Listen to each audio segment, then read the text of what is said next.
Attention, attention.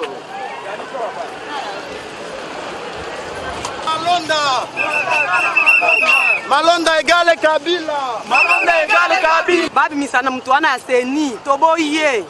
Toko continue ko marcher ti mtu ana abima lungwa. Ne toko tika la bien. Mais siko bakangi ba mosu. Oyo tozo contester kati sikoyo parce que tomoni ke eza préparation pour na mutu na bango à apparaître lisusu na 2023.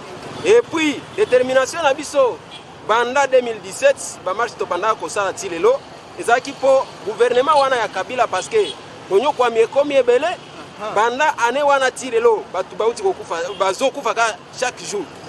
Cause ezanini ezaka cause ya batu wana ya majorité présidentielle e bengami PPRD.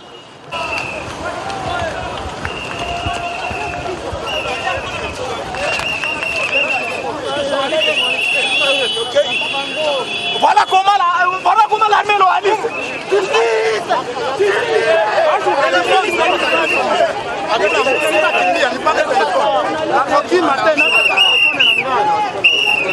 Journaliste.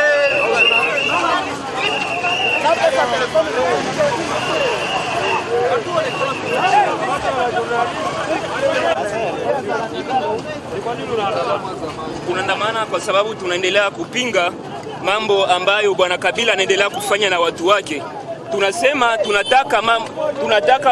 tunataka reforme ya seni mbele ya mambo yote.